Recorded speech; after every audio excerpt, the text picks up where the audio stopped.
సంగీత వైతాళికులు భారత స్వాతంత్ర సమరయోధులు అయిన పద్మశ్రీ ఘంటసాల వెంకటేశ్వరరావు గారి 102వ జయంతి కార్యక్రమాన్ని ఈ రోజున మనం ఈ cotton park organised by the cosmopolitan club Bhimavaram వారు క్లబ్లో ఇక్కడ మనం నిర్వహించుకుంటున్నాం. ఇక్కడ కాంస్య విగ్రహాన్ని 2017 ఉగాది నాడు మనం ఇక్కడ ఏర్పాటు చేసుకున్నాం. అందరికీ స్వాగతం. దీనికి అధ్యక్షులుగా శ్రీ కొత్తపల్లి కోదండరామ గాంధీరాజు గారు, ఉపాధ్యక్షులుగా శ్రీ వేగేశ్వర రంగరాజు గారు, మరొక ఉపాధ్యక్షులుగా డాక్టర్ యువి రమణరాజు గారు, మరొక ఉపాధ్యక్షులుగా డాక్టర్ ముదునూరి గోపాలకృష్ణరాజు గారు తో నేను ప్రధాన కార్యదర్శిగాను ఈ కార్యక్రమం నిర్వహించడం జరుగుతున్నది. ఈ పార్కుని అత్యంత సుందరంగా తీర్చిదిద్దిన కాస్మోపాలిటన్ క్లబ్ వారికి సదా కృతజ్ఞతలు. అలాగే ఈ రోజున మా ఆహ్వానాన్ని మన్నించి కాస్మోపాలిటన్ క్లబ్ పెద్దలు అధ్యక్షులు శ్రీ అల్లూరి పద్మరాజు గారు, అలాగే కార్యదర్శి శ్రీ పెన్మత్స వెంకటరామరాజు గారు ఇక్కడికి విచ్చేశారు. వారికి హృదయపూర్వక స్వాగతం పలుకుతున్నాం. అలాగే పెద్దలు అల్లూరి సీతారామరాజు సాంస్కృతిక కేంద్రం అధ్యక్షులు, అల్లూరి సీతారామరాజు సేవా సమితి అధ్యక్షులు శ్రీ గాదిరాజు సుబ్బరాజు గారు కూడా వచ్చారు. తదితర పెద్దలందరూ వచ్చారు. వారందరికీ కూడా పేరు పేరున స్వాగతం పలుకుతూ ఖచ్చితంగా మనం 9 గంటలకి ఈ కార్యక్రమం మనం ఏర్పాటు చేసుకున్నాం. అందరూ విచ్చేసినందుకు ముందుగా ధన్యవాదాలు. ఈ కార్యక్రమంలో అనేక ఏర్పాట్లు ఉంటాయి. ఈ ఏర్పాట్లన్నీ కూడా చేయటానికి మరి మా రంగరాజు గారు, అలాగే కాస్మోపాలిటన్ క్లబ్ వారు, శ్రీ గాంధీరాజు గారు వీరందరూ కూడా సహకరిస్తున్నారు.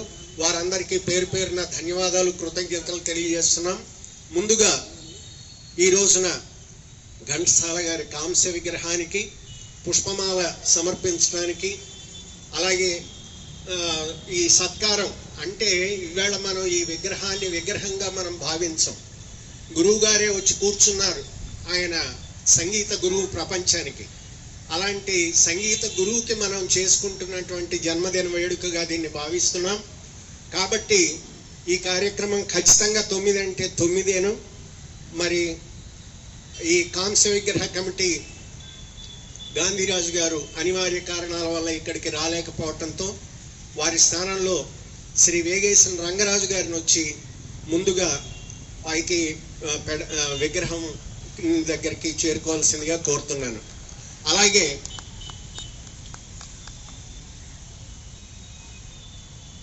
గాదిరాజు సుబ్బరాజు గారు, అల్లూరి సీతారామరాజు సేవా సమితి అధ్యక్షులు వారిని కూడా విగ్రహం దగ్గరికి చేరుకోవాల్సిందిగా ప్రార్థిస్తున్నాను.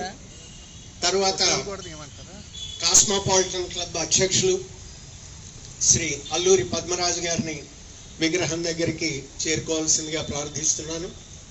తరువాత కాస్మోపాలిటన్ క్లబ్ కార్యదర్శి వారు శ్రీ పెన్మత్స వెంకటరామరాజు గారిని కూడా కాంస్య విగ్రహం దగ్గరికి రావాల్సిందిగా ప్రార్థిస్తున్నాను.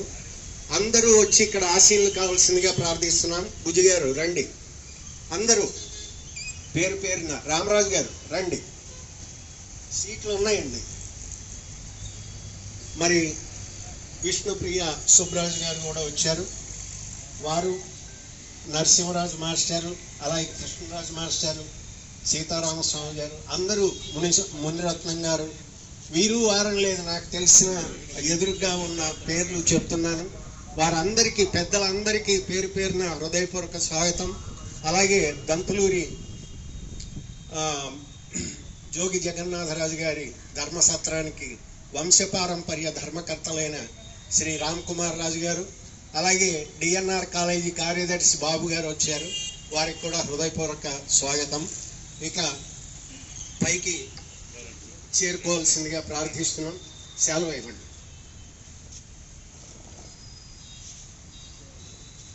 వెంకన్న బాబు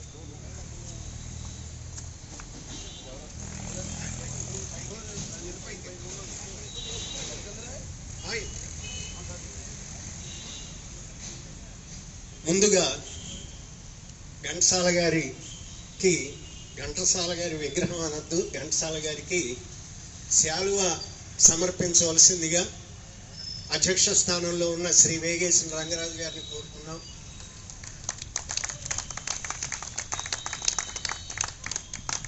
అలాగే పుష్పమాల సమర్పించవలసిందిగా అల్లూరి సీతారామరాజు సేవా సమితి అధ్యక్షులు శ్రీ గాయరాజ్ సుబ్బరాజు గారిని కోరుతున్నాం.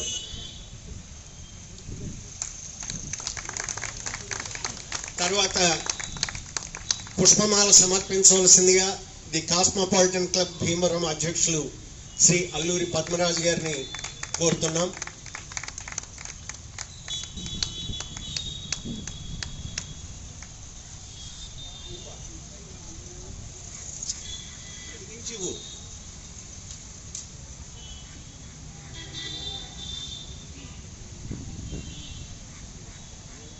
తర్వాత వారికి కర్పూర నీరాజనం అన్నీ కూడా ఒక గురు సత్కారం చేసుకుంటున్నాం. ఈ రోజున మనం గురు సత్కారాన్ని ఇక్కడ ఘంటసాల గారు అనేటువంటి ఒక సంగీత విద్వన్మూర్తి, ఆయన ప్రపంచమంతా కూడా కోటాను కోట్ల మంది అభిమానుల్ని పొందినటువంటి మహాగాయకులు వారు.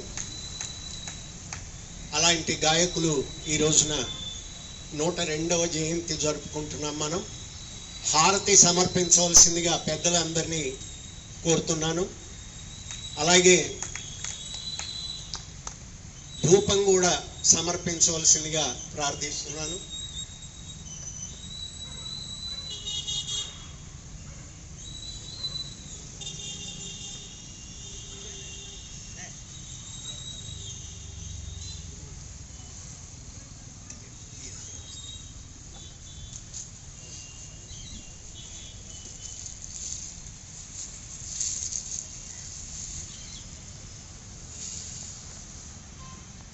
గాంధీరాజు గారు శాలువాలు దండ పంపారు.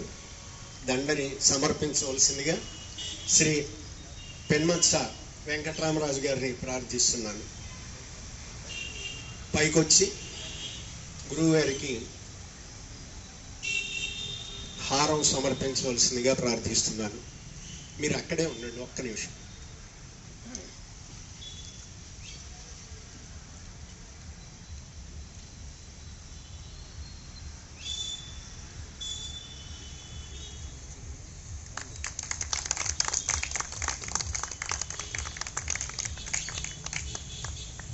ఘంటసాల గారు 1922 డిసెంబర్ 4న మన సమీపంలోనే గుడివాడ తాలూకా చౌటపల్లి అనే గ్రామంలో జన్మించారు. కడు పేద కుటుంబంలో జన్మించిన అష్ట కష్టాలు పడిన తను మొక్కవోని దీక్షతో జీవితంలో ఏదో సాధించాలి, ఏం సాధించాలో తెలియనటువంటి వయసులో తను ఏదో సాధించాలి ప్రపంచంలో అనేటువంటి ఒక దృఢ సంకల్పంతో వారు విజయనగరం చేరుకుని అక్కడ సంగీత గురువు శ్రీ పట్రాయని సీతారామ శాస్త్రి గారి దగ్గర విద్యని అభ్యసించి తదనంతరం చలనచిత్ర ప్రపంచంలోకి అడుగుపెట్టి మకుటం లేని మహారాజుగా 3 దశాబ్దాలు నవరస భక్తి సంగీతాన్ని, నవరస సంగీతాన్ని వారు వినిపించారు. ఈ సంగీతం ఆ సంగీతం అని కాదు, నవరస సంగీతాన్ని వారు వినిపించారు. అలాంటి సంగీతాన్ని మళ్ళీ మనం వినలేకపోతున్నాం. ఈ రోజున మనం తెలుగు వాళ్ళం. భారతదేశంలోనే పెద్ద పెద్ద మహానాయకుల ఇళ్లలో కూడా ఘంటసాల గారు పాడినటువంటి భగవద్గీత ఈరోజు కూడా వింటూ ఉంటారని మనందరికీ తెలుసు. ఎందుకంటే భగవద్గీతని ప్రజలకి చేరువ చేసిన వారు ఘంటసాల గారు.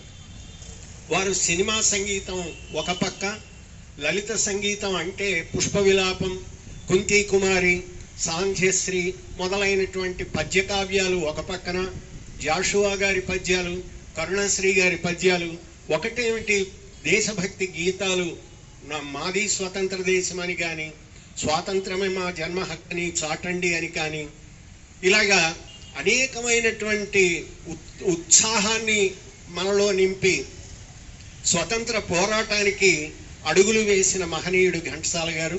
అలాంటి మహనీయుడి యొక్క జయంతిని వేళ జరుపుకోవటం, దానికి పెద్దలందరూ ఇక్కడికి వారి సమయాన్ని వెచ్చించి ఉదయం 9 గంటలంటే ఖచ్చితంగా 9 గంటలకి ఇక్కడికి విచ్చేయటం, వారందరికీ పేరు పేరున ముందుగా ధన్యవాదాలు తెలియజేస్తూ, మరి ఈ రోజున ఇలాంటి మహత్తరమైనటువంటి కార్యక్రమానికి అనేక మంది పెద్దలు వచ్చారు. పేరు పేరున ధన్యవాదాలు తెలియజేస్తూ, ముందుగా కాస్మోపాలిటన్ క్లబ్ అధ్యక్షులు శ్రీ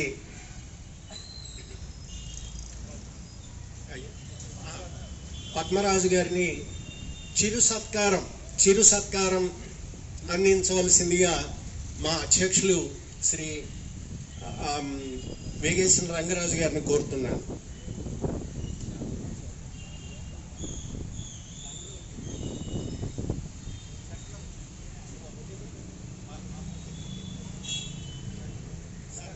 మీరు సెంటర్లోకి రండి.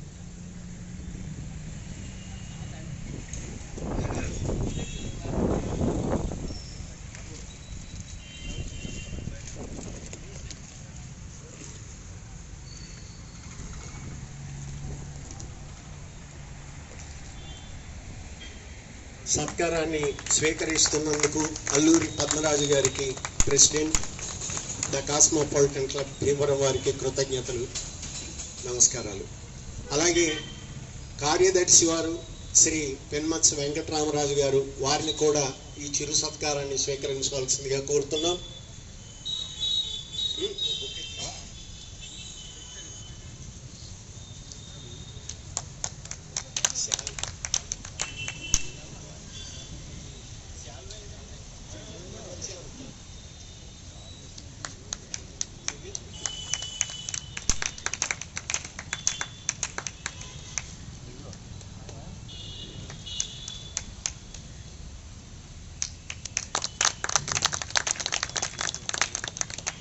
ఇక్కడ చిరు సందేశాలు ఉంటాయి. వారు కూడా ఒక్కొక్క 2 నిమిషాలు ప్రసంగిస్తారు. వారి యొక్క సందేశం మనం విందాం. వారి యొక్క సహకారం ముందు కూడా మనకి పూర్తిగా కావాల్సి ఉంటుంది. వారి యొక్క మార్గదర్శకత్వంలో మనం ఈ కార్యక్రమాలు భవిష్యత్తులో కూడా చేసుకుందాం. ఇక్కడ ఎలాగో కమిటీ ఉంటుంది. కమిటీ, కాస్మోపాలిటన్ క్లబ్ వారు సంయుక్తంగా ఈ కార్యక్రమాల్ని నిర్వహించుకుంటాం భవిష్యత్తులో అని వారికి సవినయంగా మనవి చేసుకుంటూ, అందరికీ హృదయపూర్వక స్వాగతం. అలాగే కల్లిండి గోపాలకృష్ణరాజు గారు వచ్చారు. వారికి కూడా హృదయపూర్వక స్వాగతం పలుకుతున్నాం. ముందుగా శ్రీ వేగేశ్వర రంగరాజు గారిని వారి సందేశం ఇవ్వవలసిందిగా ప్రార్థిస్తున్నాను. నమస్కారం. ఘంటసాల గారి విగ్రహాన్ని ఇక్కడ మనం స్థాపించాలని కోదండరామ్ గాంధీరాజు గారి దగ్గర ఈ రాధాకృష్ణ మాస్టర్ చెప్పడం జరిగింది. ఆయన సపోర్ట్ తోటి మామూలుగా రాధాకృష్ణ మాస్టర్ ఇది పెడుతున్నాం, ఇది కావాలి అని అడిగే మనస్తత్వం కాదు. ఆయన ఘంటసాల గారి గురించి ఆయనకు తెలిసినంతగా భీమవరంలో వేరే వాళ్ళకి తెలియదేమో అనే అభిప్రాయం అయితే నాకు ఉంది. అందు గురించి ప్రజలకు ఉపయోగపడే పని చేయాలి. మనం ప్రజలకు ఉపయోగపడే పని చేయాలంటే ఒక దండేస్తే సరిపోదు. ఆ కళారంగాన్ని ఎదరికి తీసుకెళ్లేటువంటి బాధ్యత మన గ్రామ ప్రజలందరికీ ఉందని నేను, అదే సంగీత అభిమానులకి వాళ్ళకి అందరికీ కూడా ఉందని నేను చెప్పదలుచుకున్నాను. ఇంతవరకు జరిగినంత 102వ జయంతి జరుగుతుంది. 103, 104, 105 జయంతులు వచ్చేటప్పటికి కొన్ని కార్యక్రమాలు కూడా ఆయన పేరు మీద చేసి, ఎలాగో ఇది కాస్మోపాలిటన్ క్లబ్ వారు నేను టేకప్ చేసి అంతా చేశారు, దాంట్లో ఉంది కాబట్టి వాళ్ళ సహకారంతో, సీతారామరాజు భవనం సమితి సహకారంతో ప్రజలకు ఉపయోగపడేటట్లుగా మనం ఈ సంగీత కార్యక్రమాలు ఆయన పేరు మీదుగా జరుపుకుంటే బాగుంటుంది. అది ప్రజలకు ఉపయోగపడుతుందనే ఉద్దేశంతో నేను నా మనసులో ఉన్న మాట మీ అందరికీ చెప్తున్నాను. రంగరాజు గారికి కృతజ్ఞతలు. తదుపరి శ్రీ గాదిరాజు సుబ్బరాజు గారు, అధ్యక్షులు అల్లూరి సీతారామరాజు సేవా సమితి, వారిని కూడా ప్రసంగించవలసిందిగా ప్రార్థిస్తున్నాను.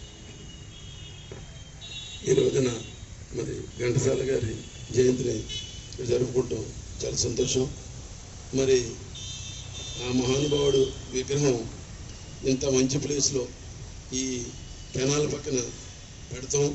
మరి ఆ శక్తే మరి అల్లూరి సీతారామరాజు గారి కాంస్య విగ్రహాన్ని మరి ఈ పక్కనే ఏర్పాటు చేసే విధంగా ఆ భగవంతుడు మరి అవకాశం ఇచ్చాడు. మరి ఎక్కడెక్కడో ప్లేస్ అనుకుని చివరిగా ప్లేస్ తక్కువైనా కానీ రోడ్డుకి కాలువ ఇవన్నీ చూసి అప్పుడు కలెక్టర్ గారు మనకు పర్మిషన్ ఇవ్వడం జరిగింది.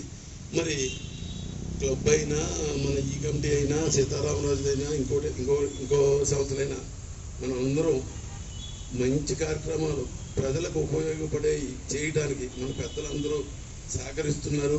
మరి అలాగే ఇక ముందు కూడా మరి మంచి కార్యక్రమాలు చేయాలని, మరి కొంచెం ఎక్కువ మంది ఉండి మన భవనంలో కూడా ఈ ఘంటసాల గారి ప్రోగ్రాంలు ఏమన్నా పెట్టుకున్నప్పుడు, పెళ్ళిళ్ళు లేనప్పుడు పెట్టుకుంటే కూడా హాల్ అది కంఫర్ట్గా ఉంటుంది. కాబట్టి మరి మీ కమిటీ వారు కూడా మంచి ప్రోగ్రాంలు 2 అన్నా కనీసం అందులో చేస్తే మా సహకారం కూడా ఉంటుంది. మరి ఈ అవకాశం ఇచ్చిన పెద్దలందరికీ నమస్కారం. కాస్మోపాలిటన్ క్లబ్ కార్యదర్శి వారు శ్రీ పెన్మత్స వెంకటరామరాజు గారిని వారి సందేశం ఇవ్వాల్సిందిగా ప్రార్థిస్తున్నారు. సభకు నమస్కారం. మరి 102వ వర్ధంతి సందర్భంగా, ఘంటసాల గారి వర్ధంతి సందర్భంగా ఈరోజు జయంతి సందర్భంగా మా ఈ కాటన్ పార్క్లో ఆ రోజు గాంధీరాజు గారు, పెద్దలు సుబ్బరాజు గారు, రంగరాజు గారు ఏదైతే కమిటీ ఉన్నారో దాన్ని విగ్రహం పెట్టాలని మంచి సంక్షోభంతో రాధాకృష్ణ గారి ఆశీస్సులతో మరి ఇక్కడ విగ్రహం పెట్టి దీన్ని మళ్ళీ మన క్లబ్ హ్యాండ్ ఓవర్ చేసుకుని ఈ కాటన్ పార్క్ని మరీ ఎంత సుందరంగా తీర్చిదిద్ది దీన్ని ఇంకా ముందుకు తీసుకెళ్తామని చెప్పి ఘంటసాల వారి కమిటీ నుండి సుబ్బరాజు గారు, అల్లూరి ఆ ట్రస్ట్ నుంచి అవనండి మేము ఈ సంగీత కార్యక్రమానికి క్లబ్ తరఫు నుంచి కూడా ఏ కార్యక్రమం ఉన్నా కూడా మేము కూడా అధ్యక్షుల గారి సహకారంతో, పద్మనాభ గారు అధ్యక్షుల గారి సహకారంతో ముందుంటాం. అలాగే ఈసారి నన్ను ఈ కమిటీకి తీసుకొచ్చి మంచి గౌరవప్రదంగా మా ఇద్దరిని కూడా సన్మానం చేసినందుకు కృతజ్ఞతలు తెలియజేసుకుంటూ సుబ్బరాజు గారు, గాదిరాజు సుబ్బరాజు గారికి అలాగే పెన్మత్స వెంకటరామరాజు గారికి కృతజ్ఞతలు.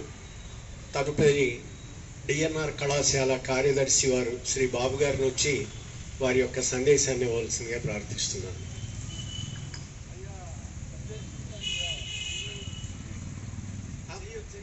ఎలాగో పుష్పాంజలి సమర్పించాలండి. అందరూ వచ్చిన వాళ్ళందరూ కూడా పుష్పాంజలి సమర్పించాలి. అనంతరం ప్రసాదం కూడా ఉంది.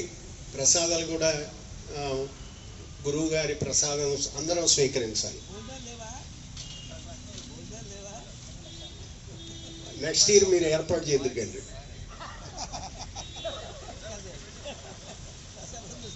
అందరికీ నమస్కారం అండి. ముఖ్యంగా ఈ ఘంటసాల వెంకటేశ్వర గారి విగ్రహం ఏర్పరిచిన కమిటీ వారికి, అలాగే ఈ రోజున ఈ కమిటీ కూడా ఉన్న కమిటీ కూడా వచ్చే అతిథులకి నా హృదయపూర్వక నమస్కారాలు. దీని వెనకాల ఉండి నడిపిస్తుంది రాధాకృష్ణ గారు అని చెప్పి రంగరాజు బొద్దుని చెప్పారు. ఆయన మరొకసారి నా హృదయపూర్వక నమస్కారాలు తెలియజేస్తున్నాను. ఎందుకంటే ఘంటసాల గురించి కూడా ఆయన ఇంతకుముందు చెప్పారు. ఆయన బాల్యంలో కూడా అనేక ఇబ్బందులు పడి కష్టపడి పైకి వచ్చిన వ్యక్తి అంటారు. మనకు కూడా తెలుసు పూర్తిగా. ఇవాళ మన భగవద్గీత మన ఇంట్లో ఎవరింట్లో ఏమన్నా పెద్దలు కానీ ఎవరన్నా ఇవాళ చిన్నపిల్లలు కూడా అది వింటే ఘంటసాల గారు ఏర్పరిచిన ఆయన మాట్లాడిన భగవద్గీత అందరికీ హృదయపూర్వకంగా జరిగింది. అదే ఆనందం కలుగుతుంది. వాళ్ళ పెద్దలందరూ కూడా, నేను కూడా ఇంటికి వెళ్తే మా అమ్మ నాన్న అది వింటుంటే నాకు కూడా కాసేపు కూర్చోబుద్ధిస్తుంది. అలాంటి గొప్ప వ్యక్తి ఘంటసాల గారు. ఎందుకంటే అలాంటి వ్యక్తి కూడా ఇబ్బందులు పడి పైకి రావాల్సిన పరిస్థితి ఏర్పడింది. కానీ ఇవాళ ప్రతి వ్యక్తిలో ఉన్న స్కిల్స్ ఎంకరేజ్ చేస్తారు. చాలామంది పెద్దలు బయట నుంచి తీసుకొస్తున్నారు. కానీ ఆయనలో ఉన్న స్కిల్స్ని బయట తీసుకొస్తాకి అనేక కష్టపడి పార్కులో పడుకుని చాలా కష్టపడి అనేక మంది సహకారంలో బయటకు వచ్చిన వ్యక్తి. ఆయన మరొకసారి అందరూ నివాళులు అర్పించుకుంటూ ఆయన జయంతిని మనం ఘనంగా జరుపుకుందాం. అలాంటి వ్యక్తులకి మనందరం ప్రోత్సహిద్దాం. పెద్దలంతా ఉన్నారు. మరొకసారి అందుకు నమస్కారం.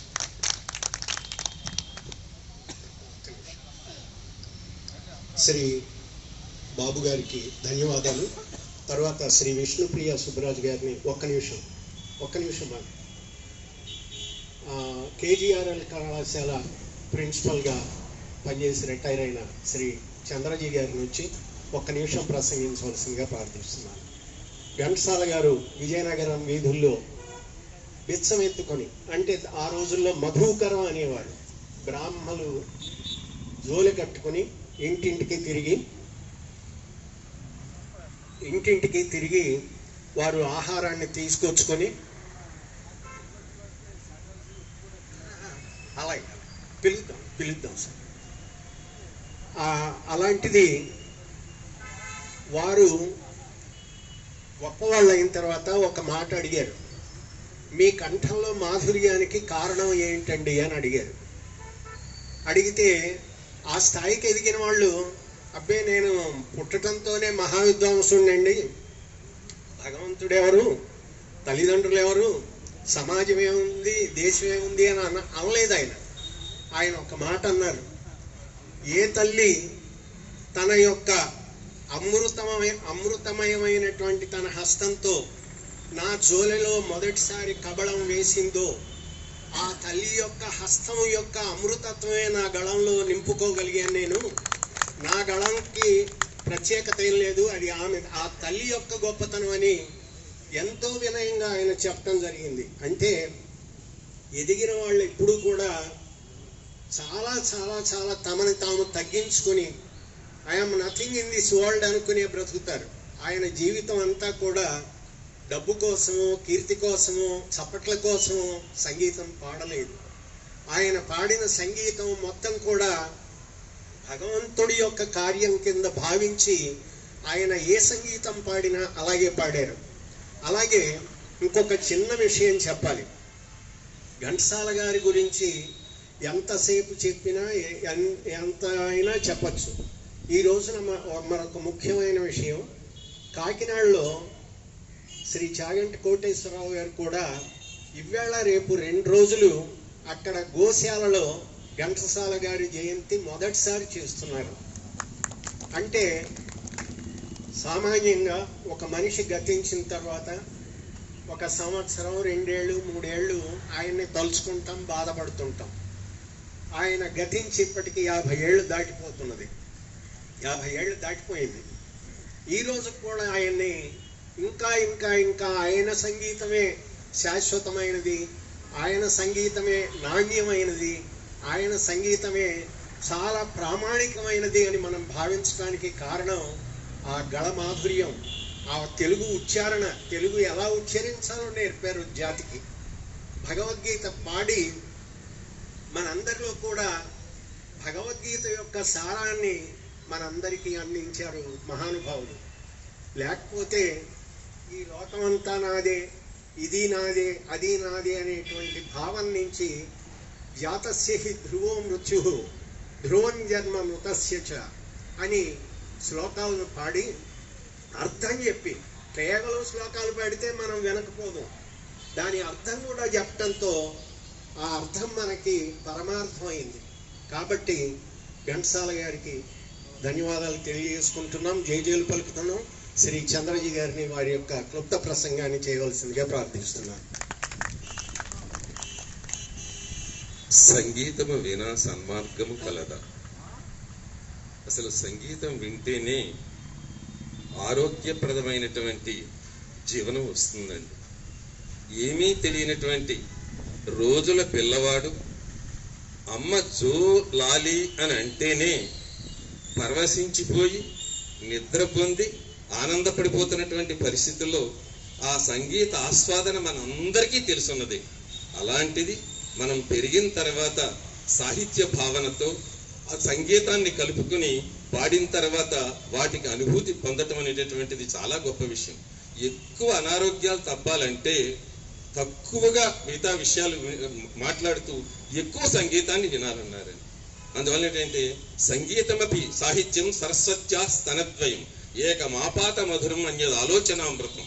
సంగీతం సాహిత్యం రెండూ కనుక ఉన్నట్లయితే అది చెవిలోకి పడిన వెంటనే అది అర్థం తెలిసిందా లేదా అనేది కాదంటండి, ఆపాత మధురం చెవిలో పడిన వెంటనే మధురంగా మారిపోతుందటండి. ఇంకా సాహిత్యం అయితే ఆలోచనామృతంగా మారిపోతుందట. అలాంటి పరిస్థితుల్లో శిశురు వేత్తి పసురు వేత్తి వేత్తిగాన రసం పడి కోవేత్తి కవితాతత్వం శివో జానాతివానవ. పశువులు శిశువులే సంగీతానికి ఆనందపడిపోతుంటే ఇంత విజ్ఞానవంతమైనటువంటి మానవులు ఎంత ఆనందపడాలి అనేటటువంటిది ఒక్కసారి మీకు మనవి చేసుకుంటూ, మరి అద్భుతమైనటువంటి గాన గంధర్వుడు అండి ఆయన. ఏమండి, పద్మశ్రీ ఘంటసాల వెంకటేశ్వరరావు గారు. మళ్ళా అలాంటి గాయకులు ఈ భూమి మీద పుట్టరండి. అలాంటి మహానుభావుల్ని మరి స్మరించుకోవటం అంటే తప్పనిసరిగా ప్రతి వ్యక్తి కర్తవ్యం. మరి అది భీమవరంలో గాంధీరాజు గారు, తర్వాత రాధాకృష్ణ గారు, వీళ్ళందరూ కూడా కృషి చేసి, ఎవరొకళ్ళు కృషి చేయ, అమ్మ ఒక్కతే వండుతుంది, 10 మంది ఇంట్లో తినేస్తారు. అలా ఒక్కరు పాడితే ఈ రోజుకి కూడా మనం దానికి అర్థం తెలియనివ్వండి, పరమార్థం తెలుసుకునేస్తామనివ్వండి. ఆయన ఎన్ని కష్టాలు పడ్డాలనేటటువంటిది వీరందరూ ఈ పాటికి గమనించే ఉంటారు. ఉంగరాన్ని నమ్మేసుకున్నారు, తండ్రి లేదు, తల్లి మేనమామని ఇంటికి వచ్చేసింది, ఇన్ని కష్టాలు. మీకు ఇంకా చెప్పాలంటే అన్నం దొరికిన తర్వాత కూర దొరకకపోతే 2 ఎండుమిరపకాయలు రోల్లో కొట్టుకుని అది తిన్నటువంటి మహానుభావుడు అండి ఆయన. ఆ రోల్ ఇప్పటికీ కూడా విజయనగరం సంగీత కళాశాల దగ్గర ఉందట. దాన్ని అలా జాగ్రత్త పెట్టారండి. అలాంటి మహానుభావుడైన ఆయనకి తంబూరా ఇచ్చింది మరి హరికథా పితామహుడు ఆదిభట్ల నారాయణదాస్ గారండి. ఆయన చేతులతోటి పుచ్చుకోవటం అంటే చాలా గొప్ప విషయం. ఎన్ని పాటలు చేసేసారండి ఆయన. ప్రతి పాటకి కూడా మనకి మహదానందం. ఆయన కంఠంలోంచి వచ్చినటువంటిది ప్రతిదీ మాధుర్యమైనటువంటి స్థితి. అలాంటి మహానుభావులు ఆయన ఎన్ని కష్టాలు పడ్డారేమో కానీ ఈ రోజున ఆయన పాటలు పాడుకుని ఎంతో మంది ఎన్ని జీవనాలు గడుపుకుంటున్నారో, ఎంత వైభవాన్ని పొందుతున్నారో, ఎన్ని సన్మానాలు పొందుతున్నారో మనం గమనించాలి. నేను ఇంకా 9ంటికి అందరూ ఘంటసాల వారు అనేటప్పటికీ మరి 10 నిమిషాలు తక్కువ 9ంటికే వచ్చేసినటువంటి ప్రేమమూర్తులైన మీ అందరికీ నమస్కారం తెలియజేస్తూ, ఆ సావిత్రమ్మ గారు, ఆవిడికి కూడా మరి శ్రీమతి అందరిస్తే. ఇంకా ఘంటసాల గారి గురించి చెప్పాలంటే మరి అద్భుతం. ఒక్కొక్క పాట ఒక విశ్లేషణ, ఒక విశేషం, అన్నీ కూడానండి అద్భుతమైనటువంటి స్థితి. వారి యొక్క మాధుర్యాన్ని పొందడానికి ఇంకేం అక్కర్లేదు. వెంకటేశ్వర స్వామి సన్నిధిలో నిలబడి పాడే అవకాశాన్ని అన్నమయ్య తర్వాత పొందినటువంటి మహానుభావులు. ఇంతకంటే వేరే చెప్పడానికి అవకాశం లేదు. ఈ అవకాశం అందించిన ధన్యోస్మని తెలియజేసుకుంటూ మీ అందరికీ కూడా 102వ ఘంటసాల జయంతి సందర్భంగా ఆ మహానుభావులకి పాదాబంధనం చేసుకుంటూ మీరు విచ్చేసినందుకు ధన్యవాదాలు తెలియజేస్తున్నాను. నమస్కారం. జవాది. Okay, thank you sir. మీ అందరికీ ముందుగా హృదయపూర్వక ధన్యవాదాలు. సమయానికి మనందరం వచ్చాం. ఖచ్చితంగా 9 అంటే 9కి అనుకున్నాం. రామ్ కుమార్ రాజు గారు, పెద్దలందరూ వచ్చారు. అందరికీ పేరు పేరున నమస్కారాలు తెలియజేస్తూ, కాటన్ దొరగారి విగ్రహానికి కూడా పుష్పమాలలు తెచ్చాం, అవి కూడా సమర్పించాలి. వీరన్న గారి బొమ్మ కూడా ఉంది. మరి ఇక్కడికి విచ్చేసినటువంటి వారు, వేదిక మీదకి రాకుండా కూర్చున్న వాళ్ళు, ఆసీనులైన వాళ్ళందరూ కూడా పైకొచ్చి పుష్పాలు సమర్పించవలసిందిగా ప్రార్థిస్తున్నాం. అందరూ వచ్చి పుష్పాలు సమర్పించి ప్రసాదాలు స్వీకరించవలసిందిగా ప్రార్థిస్తున్నాం. ముందుగా కాటన్ దొరగారి విగ్రహానికి దండను సమర్పించవలసిందిగా కాస్మోపాలిటన్ క్లబ్ అధ్యక్ష కార్యదర్శులు శ్రీ పద్మరాజు గారు, వెంకటరామరాజు గారిని కోరుతున్నాం.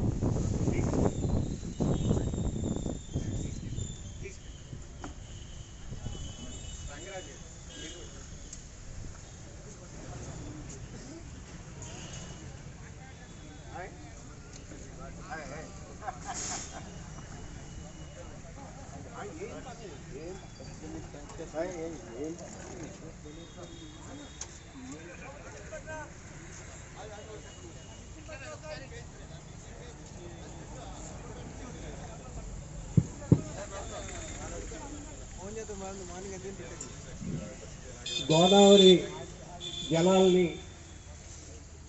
సస్యశ్యామలం చేసే దిశగా గోదావరికి ఆనకట్ట నిర్మించి, అలాగే కృష్ణానదికి కూడా ఆనకట్ట నిర్మించి, కృష్ణా గోదావరిల యొక్క నీటిని రైతాంగానికి అందే విధంగా చేసి ఈ ప్రాంతాన్ని సువర్ణభూమిగా మార్చినటువంటి కాటన్ దొరగారికి పుష్పమాల సమర్పిస్తున్నారు. అలాగే వారికి సహకరించిన వీరన్న గారికి కూడా పుష్పమాల సమర్పించవలసిందిగా ప్రార్థిస్తున్నాను.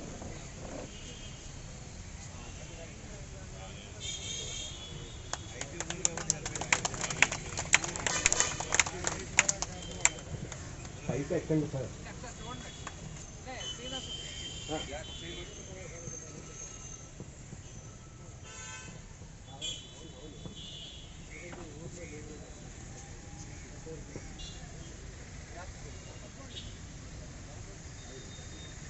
సార్ పైకి వెళ్ళగలిగిన వాళ్ళ దగ్గరికి వెళ్ళి పుష్పాలు సమర్పించండి.